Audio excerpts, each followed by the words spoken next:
Well, thank you very much, Paul. Thank you to Meditation Australia for organising this event. It's really lovely to be here and to look out and see so many familiar faces. And I think it's tremendous to be a part of a community like this. I think meditation generally, mindfulness in particular, brings out the best in people. So I always consider it's a great privilege to be in this sort of company. So lovely to be here with you on a Sunday morning, on a beautiful Sunday morning. So when I was invited to give this talk, and I give a lot of talks on mindfulness, and I could do what I commonly do and talk about the therapeutic applications of it and a bit of the science around it and so on. But I thought I'd do something a little bit different, and what triggered that was an invitation to write an article for a psychology journal, which is in press at the moment, but on this topic of mindfulness and is it Buddhist? And so, because it's an interesting topic to me, and hopefully by the end of this talk, it'll be of some interest to you as well, although it probably is already.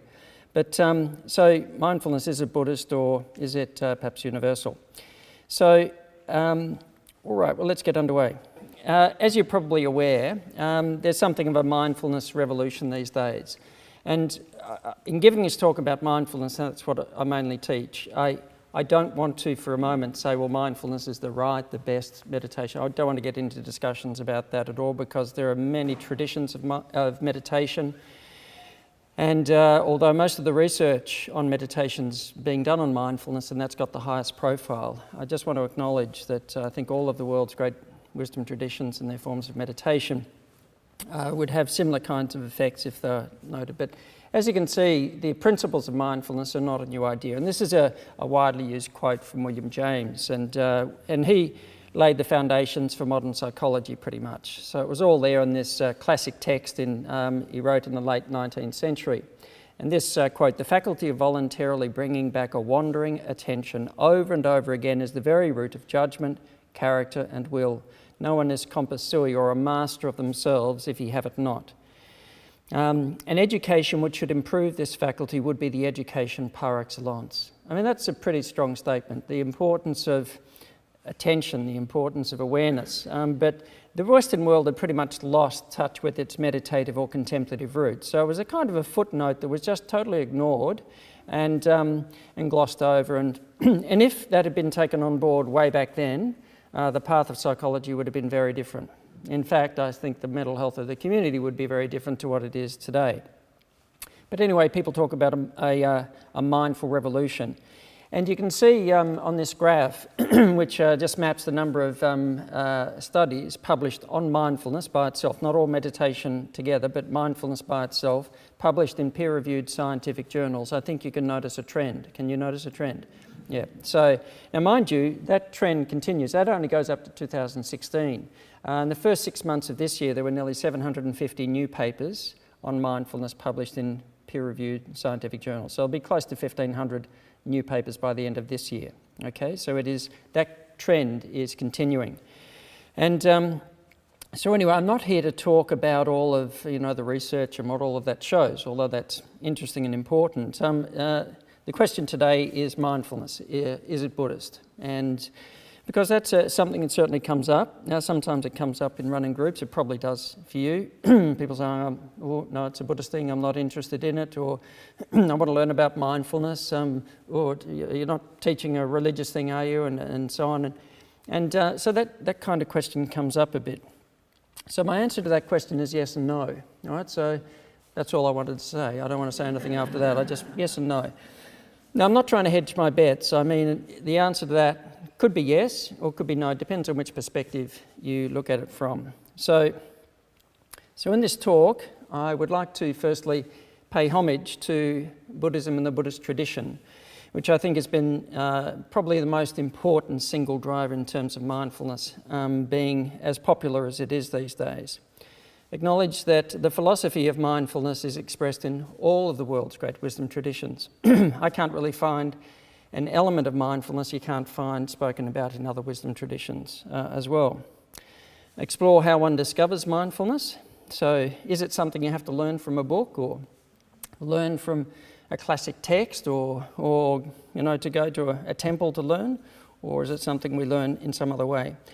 and explore whether mindfulness can or even should be presented in a secular way. And so the first thing is just to pay homage to what I would say Buddhism's gift to the modern world. And as you would know, if you looked at it, most of the people who are real catalysts for the promotion of mindfulness have come from or been inspired by a Buddhist tradition. I guess Jon Kabat-Zinn is very high profile, the Dalai Lama, of course.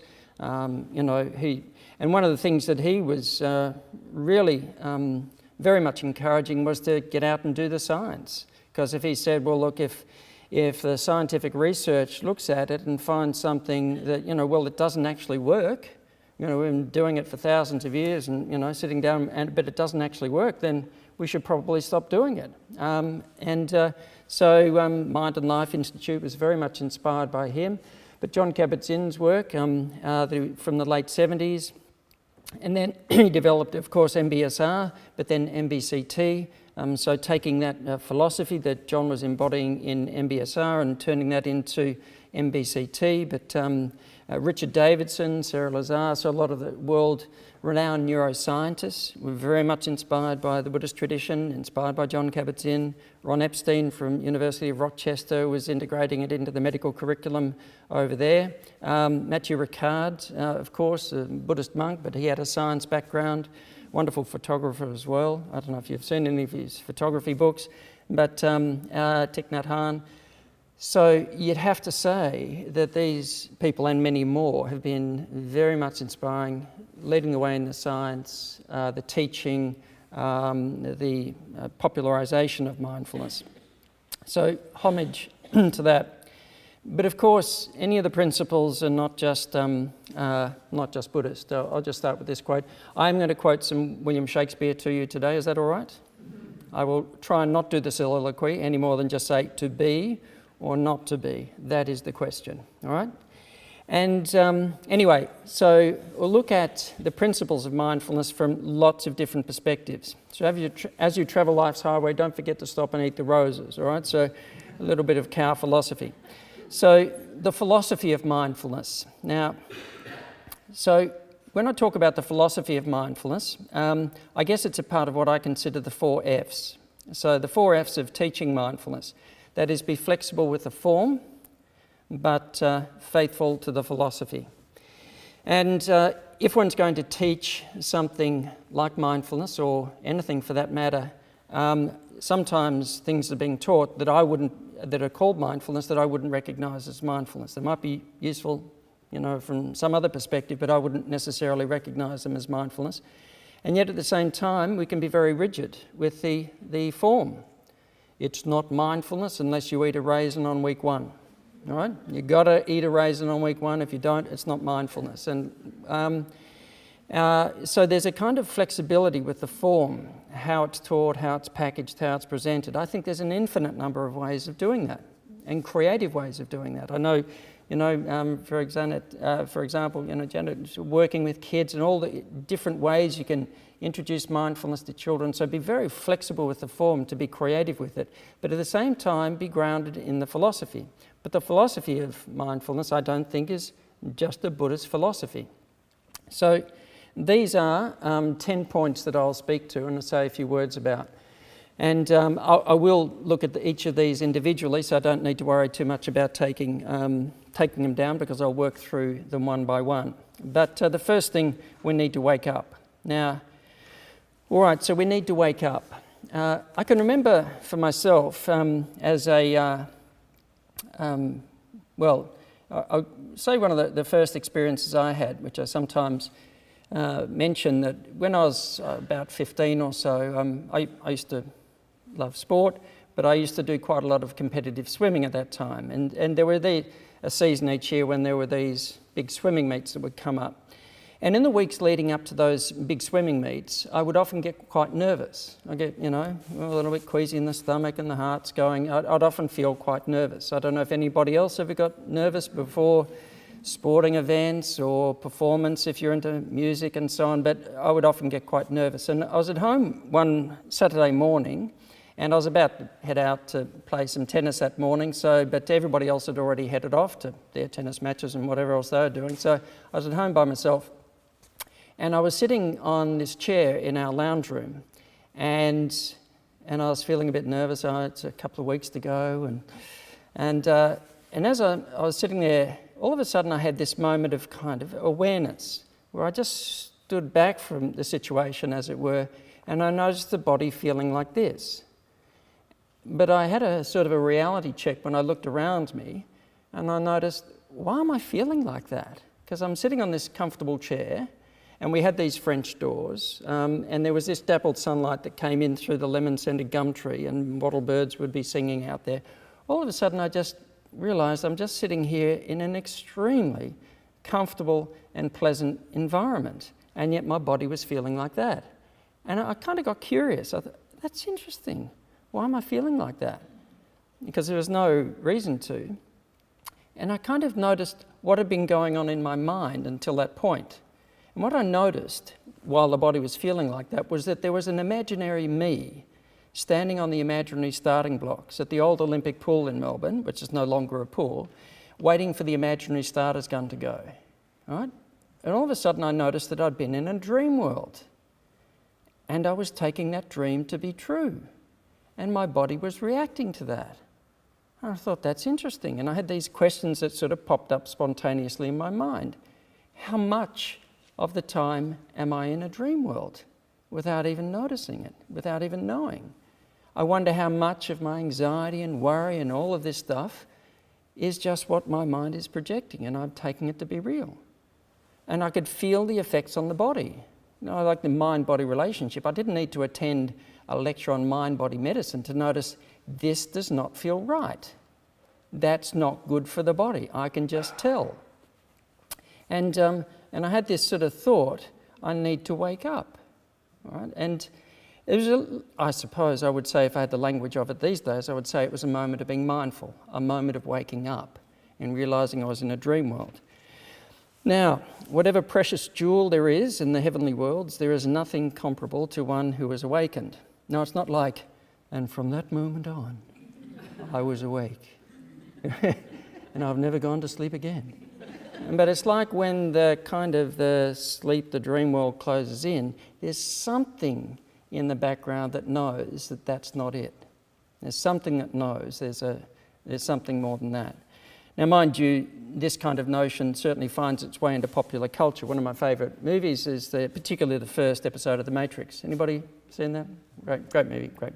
And there's this moment, if you're not familiar with it, essentially everybody lives in a dream world plugged into these machines where they pretty much just project this artificial world in their imagination while they're just lying in this sort of pool of fluid, essentially being used as a battery by these machines, right? So just kind of in a total dream world, but there are some people who are liberated or freed by that, in a sense waking up out of that total dream world. And there's this moment taking the red pill or the blue pill. So you take the blue pill, the story ends, you wake up in your bed and you believe whatever you want to believe, right? Just stay in this dream world. You take the red pill, you stay in Wonderland, and I show you how deep the rabbit hole goes. So it's like a waking up, and it's a great metaphor for meditation, for mindfulness. And when I use the word mindfulness, I mean it in a very broad sense. I find it hard in my own mind to separate mindfulness from enlightenment. To be truly mindful, that's what I think of. I don't think of it as just a way of just paying attention to breath and so on. It gets a lot bigger than that. But in a sense, it's like waking up out of the dream world. Leonardo da Vinci. An average human looks without seeing, listens without hearing, touches without feeling, eats without tasting, moves without physical awareness, inhales without awareness of odour or fragrance, and talks without thinking. Does that sound like the dream world? No. It's like this sort of automatic pilot world that we live in. Now, I don't think Leonardo da Vinci would have studied Buddhism and so on, but mind you, he was deeply influenced by the wisdom traditions that were around in the West. Anyway, to be awake, to be aware, to be curious, to be engaged in the world is a natural state for the human being. But clearly something else is happening these days, all right? So we're not necessarily living in an environment that helps us to really be awake and aware. In fact, quite the opposite. Now, coming to our senses. Now, I'm going to, in a sense, conflate two things. But as you would know, with mindfulness practice, the sort of the bread and butter is using the senses. Sense of touch, obviously, moving attention through the body in a body scan, sense of touch with the breath. But other senses can be used, sense of hearing or doing the raising exercise, taste, and so on. So all the senses can be used. So stop, do not speak. The ultimate truth is not even to think. Anyway, one of the first books that John did, Coming to Our Senses, what is this thing between thinking and coming to our senses? What does it mean to be thinking in this sense? Now, I'll just quote the Katha Upanishad, which is one of the Vedic classic texts. And of course, Buddhism arose out of the Vedic tradition in India. So it wasn't like all of a sudden it came out of nowhere. It arose out of that Indian tradition. But I'm not sure how many people are familiar with this particular passage. But self, and we're talking about the very core of our being. Self rides in the chariot of the body. Intellect, the firm-footed charioteer. Discursive mind, the reins. Senses are the horses. Objects of desire, the roads. When self is joined to body, mind, sense, none but he enjoys. That's a fantastic metaphor. For me, that's an instruction manual on how to practice mindfulness. So, and the metaphor of the charioteer. Does anybody ever feel like your life where the horses are bolting and you're just in the chariot going, like this, and it's just like, and what does it mean to be mindful? Well, to get the hands back on the reins and start to rein in the horses. Now, it's interesting when you look at the words there. So intellect. We're not talking about intellectual here. We're talking about intellect. The word for that is buddhi, right? From which Buddha comes, So it means that enlightened mind, that deep, intuitive, knowing mind that knows without thinking. Just it's a deep, intuitive sense. And discursive mind, manas is the word for that. We get our English word mind from manas. This discursive mind. You sit on a meditation cushion or chair or whatever. Does anybody notice that your mind runs all over the place? Anybody got a mind like that? I'm the only one. No, there's one other person there. Yes. So you're there and your mind runs off and it thinks, what am I going to have for lunch? And then it thinks, I wonder what the parking's going to be like. It thinks something else. And that's the discursive mind, right? In the Greek tradition, or Mercury, the fleet-footed messenger of the gods, that's that aspect of mind, running all over the place. Quicksilver, right? You can't get a hold of it, right? You can't. Have you ever tried to? Anyway, you try to get a hold of Mercury and it keeps slipping through your fingers. So the reins, to connect with the senses, right? So for the mind, and of course, as soon as your attention re-engages with the sense of touch, sense of hearing, all of a sudden you notice you're not thinking any longer because the attention's back with the present moment. It's a great metaphor, but for me that just screams mindfulness, the practice of mindfulness through the senses to engage that discursive bit of mind that's running all over the place and to start to navigate our way through life in a much more conscious and discerning way. But I do relate it to silence. Silence is the most perfect teaching of all. So, because what is it that's covering our insight, our wisdom? It's this discursive mind, talking to itself all the time, referring to oneself. There's a term for this in the modern science called default mode. So default mode is that distracted, inattentive state of mind we go into when we're talking to ourselves. And even we could be sitting down practicing meditation and the mind starts up with, this is going really well. I'm just really, really present. I'm getting better at this. It's going to change my life. This is great. I wonder if anybody else notices how conscious I am. It's like and the mind starts up with a conversation about being mindful or being conscious or aware. And it's just another little rabbit hole the mind goes in. Well, the term for that in modern neuroscience is default mode. Right? So it's this distracted, inattentive, disengaged state of mind. And the moment we disconnect from the senses, we go into that kind of mode. As soon as the attention re-engages with the senses, that discursive stuff, that default mode switches off. The brain becomes quiet again, but it also engages the executive functioning areas of our brain. So if you said that real, if you said wisdom operated through any particular part of the brain, well, it operates through that executive functioning area, the ability to make decisions, the ability to process information, etc. And I think the ability to actually be wise. Now, there's a lot of default mental activity in states like anxiety and depression and so on. We just give it names like worry and rumination and negative self-talk and catastrophizing and so on. So this is a common medieval nightmare. So it's amazing what the mind can project in its own little world, its own imagination, and it's extraordinary what it does, but it's not got much to do with the real world that we live in. And so we shouldn't be surprised there's a lot of default mental activity in all sorts of states. So to actually rein that in, to be able to train the mind, it's a mental discipline, if you like. But our ideas of discipline are as if it's some kind of oppressive thing. Oh, discipline. No, I don't want discipline. I want to be free. Well, I don't think we can be free without discipline. It's a paradox, because if we're not applying any kind of mental discipline, then we're going to be tyrannized by the mind and anything. Like I was sitting there in that chair and tyrannized by anxiety and worry and all the physical effects of that. Well, being tyrannized by that stuff, as soon as I actually, had a moment of waking up and came to my senses, isn't it interesting what these terms mean? You come back to your senses and you get back in touch with reality. I wasn't trying not to feel anxious. The anxiety just melted away. It just kind of went. I thought, that's interesting. I wasn't trying not to be anxious. It just didn't happen if I was just back in touch with the present moment.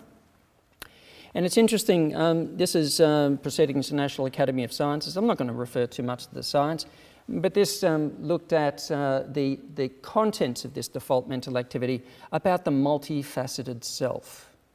Well, what would we call that? What's the multifaceted self? What word would you like to use for that? I suppose ego, our ideas about ourselves, positive or negative, and either way, they can be just as illusory anyway.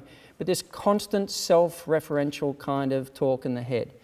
I've heard people say sometimes, meditation, mindfulness, that's a very self-centered activity. Why are you there thinking about yourself all the time? Well, it's the opposite of that. It's to stop thinking about ourselves incessantly. Anyway, so that default mental activity, and you would notice that with anxiety and depression, all this kind of stuff, anger, frustration, all these emotions that are not so helpful, the mind's constantly talking to itself and about everybody else and what they think of me and how it should be, etc. So we shouldn't be surprised. For example, as I said, a lot of default mental activity in these forms of psychopathology. But when a person practices mindfulness, for example, as soon as the attention re-engages through the senses back with the present moment, the default mental activity switches off again. The brain becomes quiet. What we would say is, not thinking. Inwardly quiet, silent. And what's interesting over time is a person practices it more, the areas of the brain associated with self-monitoring and cognitive control become much more responsive. That means the person gets better at noticing, there's thinking, there's worrying again, there's the negative self-talk. Cognitive control, is that where I need my attention to be? Just leave it alone, come back to what I'm doing. The capacity to recognise and to make a conscious discerning choice. And I don't want you to think necessarily that the mind is a totally superfluous thing. The mind's got an important job to do. There are occasional thoughts that present to mind that are useful, that are actually worth giving attention to. In my experience, not very often, about every 10 or 15 years. I had a useful thought. But not very often. Moments of insight, moments of creativity, there are certain thoughts worth giving attention to. But meditation trains our capacity to notice and to choose what to engage the attention with. Now, whether it's with the body and the senses or whether it's through the mantra, if you're practicing a mantra form of meditation or some other form, but when taking that out of the chair to actually be able to notice in day-to-day life and choose what to engage the attention with. So, choose wisely what you give attention to. So, your worst enemy cannot harm you as much as your own unguarded thoughts. Right? Unguarded. And I think that unguarded is like not conscious, not awake, not aware. We are shaped by our thoughts. We become what we think. When the mind is pure, joy follows like a shadow that never leaves. This is a classic book, James Allen, As a Man Thinketh, So He Becomes. So man's life is what his thoughts make of it. Right? So it's really important, conscious, discerning choice to make what we give attention to. to choose that wisely. Please, apologize. A lot of these quotes said man, etc. Please, if that word's used is no difference here in what I'm saying between male or female. It's totally more than that. But that's how most of the old quotes are framed. But anyway, we're talking about the human condition. So to make that conscious choice, and Marcus Aurelius, it'd be great. He was a great philosopher and an emperor as well. It would be great to have a true philosophical, wise rulers in the modern day. I don't think there are too many around. But anyway, I think he was a pretty wise guy. But now, present moments, of course, is bread and butter mindfulness. And so do not dwell in the past, do not dream of the future, concentrate the mind on the present moment. Lots of other quotes. What you are is what you have been, what you will be is what you do now. It's an interesting thing from a psychotherapeutic point of view, from a change point of view. We're in this situation now because of a whole stream of decisions, choices, for better or for worse, that we've made in the past. Now, in terms of, I think, from a mindfulness perspective, trying to fix the past. Has anybody here ever found your mind just gone over and over the past and wished your past was different? I should have decided to do this. Why did I decide to do that? If only this, and I'd be all right now. If only Has anybody else got a mind that does that? And it's kind of, what an exercise in futility. But what we do have, let's say we've gotten into an unhelpful attitude, reaction, habit, or something else. It will present itself now. There'll be moments in our day-to-day life where that will present itself. A decision, will present itself now. We might have made some unhelpful decisions in the past, but when it presents now, there it is again. That's the moment we have a conscious choice. If we're awake and aware, I know where that usual habitual reaction takes me. That's okay. I've been there 1,000 times. I've done that experiment 1,000 times. I think the findings are in. I think the p-values are very small, that we know where that goes. What about a more conscious and discerning decision now? So to make that decision in the present moment, of course, lays the foundations for what will happen in the future. If we make that conscious decision again and again and again in the moments that it presents, then the future will be different. We will navigate our life in a different way. So in a sense, healing the past, I think, is actually about the conscious decisions we make in the present. Worrying about the future and where will I be okay? Well, that's the product of the conscious decisions we make moment by moment in our life. Now, of course, the present moment is not a Buddhist thing. True happiness is to enjoy the present without anxious dependence upon the future, Seneca. Be happy for this moment. This moment is your life. Omar Khayyam. The present moment I think has sort of been discovered pretty much anywhere in the world that anybody's had a mindful, conscious moment. I'm going to quote some Shakespeare to you, it's all right. I'll try not to sort of break into too much acting, ham acting. I've done some amateur theatre and it's not pretty, so I'll try not to do that, but just Shakespeare's words are enough. But tomorrow and tomorrow and tomorrow creeps in this petty pace from day to day to the last syllable of recorded time. And all our yesterdays have lighted fools the way to dusty death.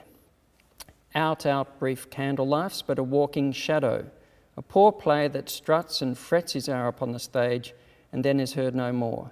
It is a tale told by an idiot full of sound and fury, signifying nothing. Is that how we generally view our life, full of sound and fury? No, we kind of think it's everything.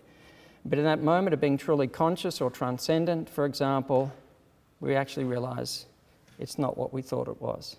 Because if sound and fury signifies nothing, I think what's implied there is that silence and stillness signifies everything, right? I don't think he says that, but I think that's actually what he means. And so in deep meditation, all this stuff we build up in our mind, my world, my life, etc., is seen to be a very insubstantial thing.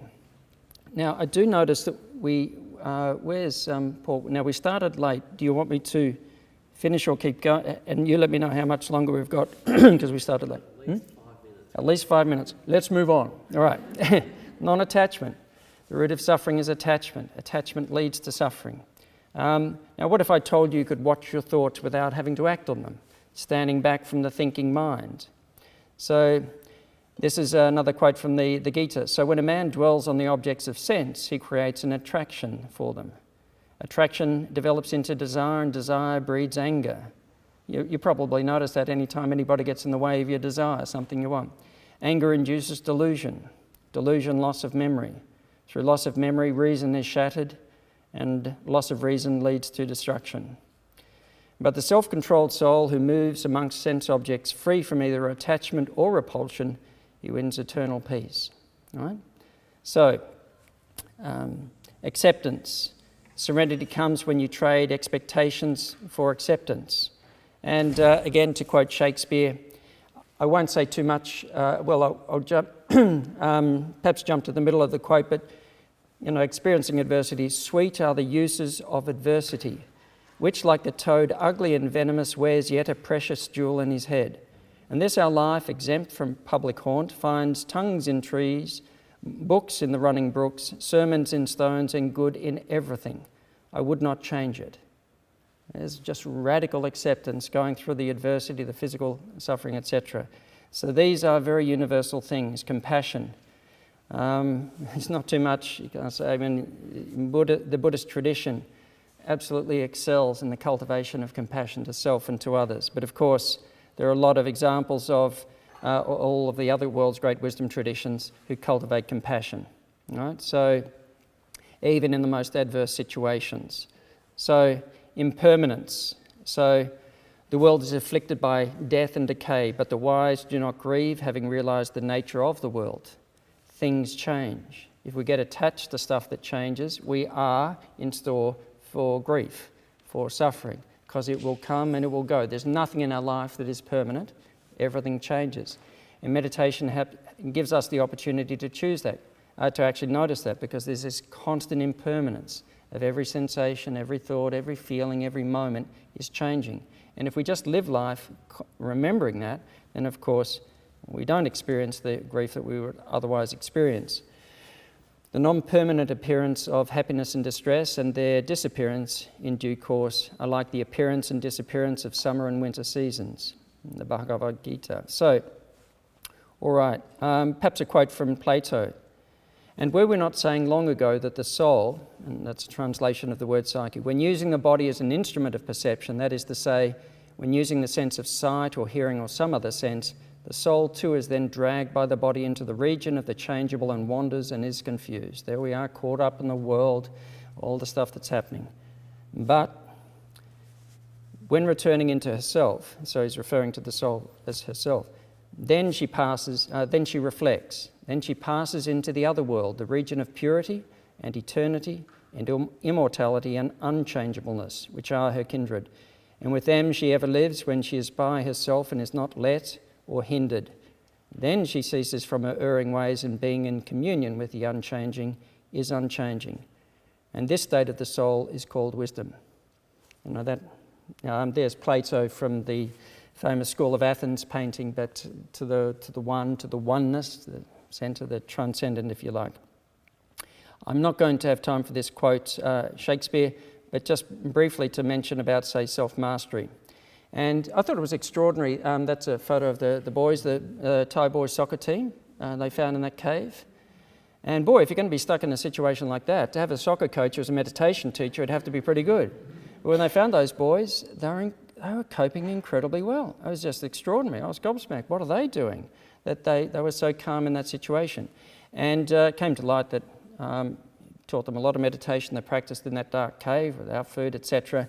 And they all talked afterwards about how they grew from boys to being young men, how they found strength in themselves they didn't know they had. And so that kind of resilience, of course, is extraordinary. And so irrigators channel waters, fletchers straighten arrows, carpenters bend wood, the wise master themselves. So self-mastery. And meditation, of course, is a great instruction in self-mastery. And mind you, the same with Plato. So if we're not a master of ourselves, we tyrannize ourselves, and if we get into a position of power and authority, we tyrannize others. The point of any leadership, to being able to govern ourselves or to govern anything else, is to be a master of ourselves. And of course, in Renaissance art, this sort of sense of the different aspects of the psyche, which one are we going to be governed by? Pallas there, she represents the goddess of wisdom, so she's the goddess of wisdom, and she's giving his prefrontal cortex a little bit of a massage there, so because the centaur represents the other two aspects of the psyche, the emotive aspect and the appetitive aspect. So we're meant to govern ourselves, if you like, with wisdom, so we can regulate the emotions and the appetites, not suppress, but to express them consciously. I don't know if anybody here has ever had a moment's homicidal rage in your life. Anybody ever had a moment's rage? And there's something in you that says, don't do that, don't say that. Or just wanting to overindulge, overeat. Anybody here ever overeaten, you know? And there's, you know, there you are, you know you've had enough to eat, and there's 5 different desserts on the sideboard at this party you're at, and you want, there's something in you that says, I want it, I don't care what I need, I just want to have this sensory experience. And there's something else that says, walk away now. Put that plate down. You know, so anyway, self-mastery. And in a way, that wiser part of ourselves is learning to govern or to regulate those other aspects. So I'm going to skip over, because just of time and freedom, I will, so how does one discover mindfulness? I think that firstly, being mindful is natural. It's natural to us. But what becomes second nature is distraction and habits, the stuff we get into. That's second nature. But I actually think that being mindful, being conscious, being awake, being aware, being wise, I think is actually a natural state. But there's all sorts of other stuff that gets in the way. So, and what's going to teach this to us, I think it's life is the teacher. We can learn everything we need to do if we actually just pay attention to what's happening in our life. To learn, I gave one example. My first experience of meditation was when I was about 19 as a completely disillusioned medical student. I can't tell you how disillusioned I was. I was at the edge of, really nearly going to, fail, bomb out, can't stand this. And for some reason, it's getting late in second year, and for some reason I thought meditation might be helpful. And I didn't know what it was. I hadn't read any books, hadn't done any courses, but for some reason there was something in me that said meditation would be useful. So I didn't know what to do, so I didn't try to do anything. I didn't know what to experience, so I didn't try to experience anything. I just thought it looks like it's got something to do with sitting and being quiet and just watching. I'll just do that. So I sat in a chair and just watched, just observed the body. Thoughts came up or feelings, just observe them. I didn't try to change them, I just didn't. I was sort of like this impartial, observing, kind of non-reactive attitude. And this stuff sort of just comes and goes. But as it came and went, there was this sort of sense of standing back from it. And there's a kind of a realization that stuff wasn't me. It was just stuff. And realized that that wasn't me at all. I didn't know what me was. Me was no particular thing, but it wasn't that. And there was this sort of sense underneath all of that, that no matter what happens in the life, this core of the being is completely and totally all right and unaffected. It was like a self-evident truth, not an intellectual idea, or that'd be nice if that was the case. It was just like obvious. It was just self-evident. And I got out of that chair, and I don't know how long I was sitting there, but it was quite some time. But when I got out of that chair, I had a different perspective on things than when I got into it. But I didn't learn it from a book, but for me, that set a direction for my life. These little moments, and I won't go into others, but little moments of awakening, I suppose, little moments of awareness or realization of something, set a direction for me in my life. And so I thought, if I'm going to do anything, if I'm going to go on and do medicine finish, that's what I want to dedicate my life and work to, and just to find a way of doing that. So life's the teacher, and education comes from the Latin word educare, which means to draw out, not to stuff in. Education has nothing to do with stuffing it, it has to do with drawing out what's innate in us, wisdom, insight, etc. So just in closing, so in terms of mindfulness, is it Buddhist? Well, yes and no. It is Buddhist, but it's not just Buddhist. So these are perhaps insights that all the world's great wisdom traditions have had. So anywhere, anytime, anybody has a moment of being awake and aware, what the great people, teachers from the Buddhist tradition have realised are available to anybody else. And in different traditions, people express it slightly differently. The emphasis is slightly different, the language is slightly different, but it's the same message. And I think that if you had all of the great teachers from all these various traditions, Buddhist and every other wisdom tradition as well, up here, they wouldn't start arguing about, no, I think you're wrong with that. No, that's the wrong perspective. They just start, that's brilliant. How you said that, that's a different perspective. Oh, the way, there would be just in total agreement, but just looking at different ways of saying and expressing this wisdom. So it's not Buddhist, it's universal, but it is Buddhist at the same time.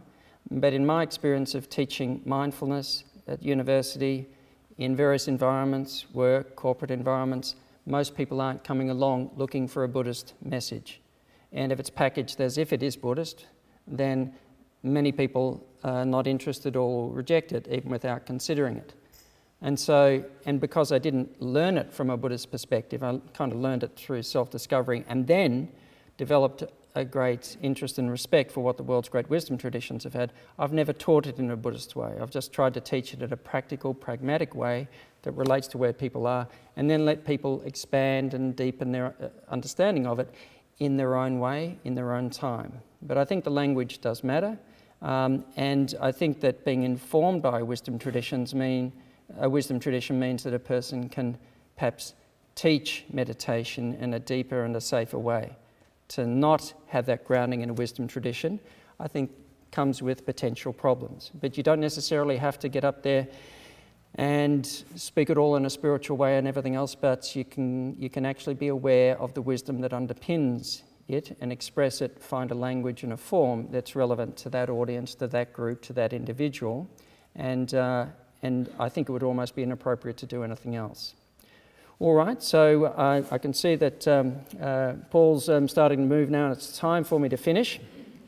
Totally different, or not totally different, but change of tack this afternoon. We're looking at preaching to the unconverted, so how to preach to the unconverted in terms of teaching mindfulness. Anyway, thank you very much for your attention.